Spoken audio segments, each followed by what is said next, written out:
Hey, you ever walk into a room and feel the air just stop? Like the whole world holds its breath, waiting for something to break. That's exactly what happened to me, Mark Sullivan, one chilly October evening when I pushed open the creaky door to my garage in upstate Connecticut. I'm a guy who's done all right real estate, a few smart deals, enough to afford a big house on a quiet hill. But that night, my world turned upside down when I saw my little girl, Sophie, sitting on the cold concrete floor, her tiny hands clutching a bowl of slimy, gray oatmeal, tears streaming down her face, and my new wife, Vanessa, standing over her, voice sharp as a knife, hissing, "Eat it, you little brat, or you're staying out here all night." I froze. Sophie, my 7-year-old, hasn't spoken a word since she was born. Doctors called it selective mutism, said it might be tied to the trauma of losing her mom, my Emily, in a car wreck I was driving.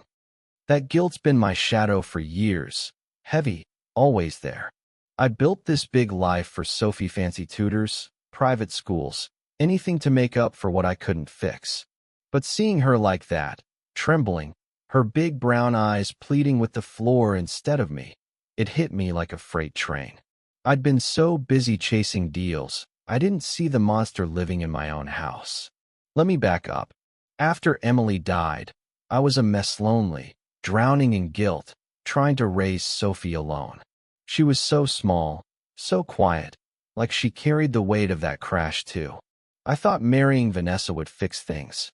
She was charming, all smiles, always fussing over Sophie in front of me, promising to be the mom Sophie needed. I didn't love her, not like Emily, but I thought, hey, maybe this is what a family needs. Stability. A woman's touch. God, was I wrong?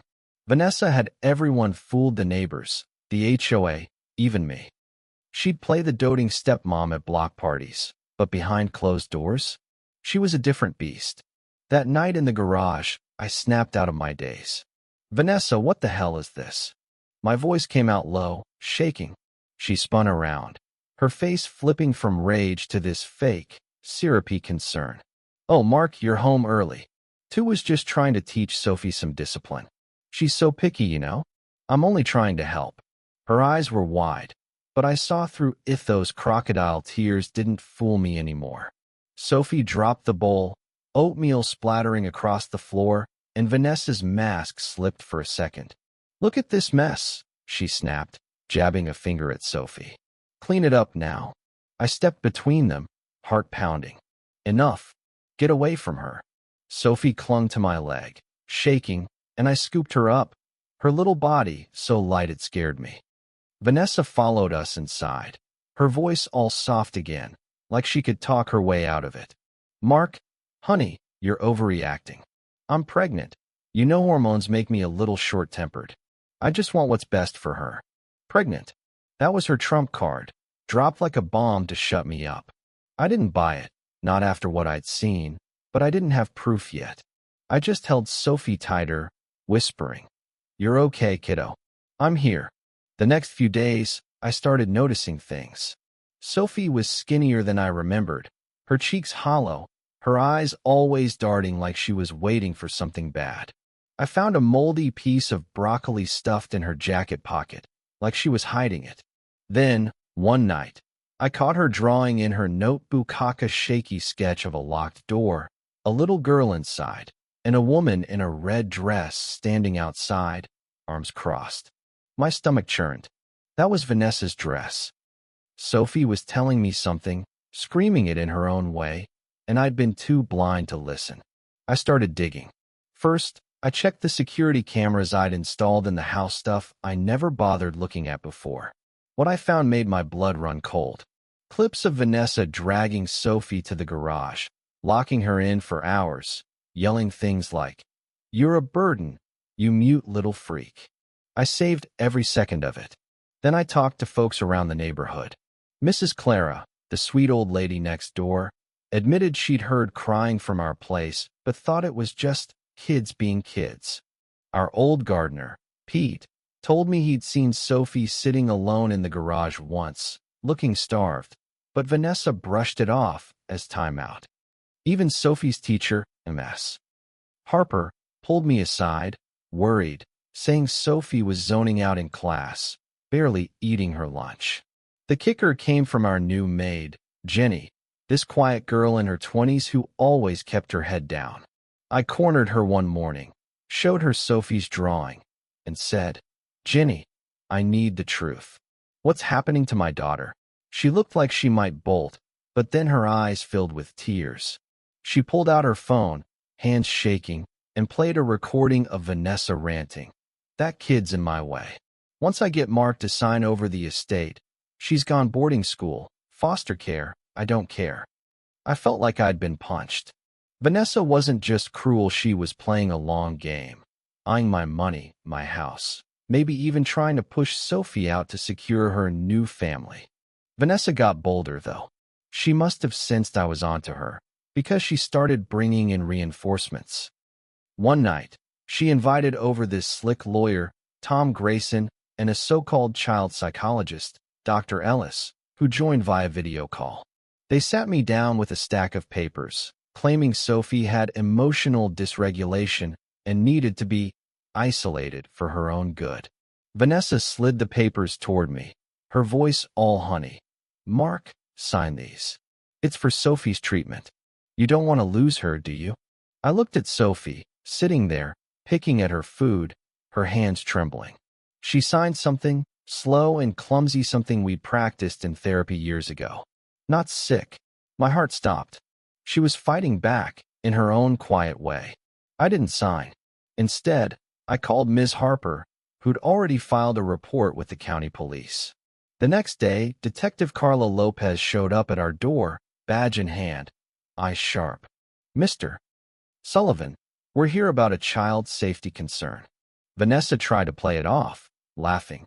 "Oh, it's just a misunderstanding. I'm pregnant. You know stress makes things sound worse than they are." But Carla wasn't buying it. She sat with Sophie, watched the camera footage, listened to Jenny's recording. 2 days later, we were in a Hartford family court, facing Judge Ellen Ramsey. The courtroom was a pressure cooker. Vanessa had Tom Grayson spinning a story about Sophie being unstable, backed by Dr. Ellis's shady report. But my lawyer, Chris Morgan, came prepared.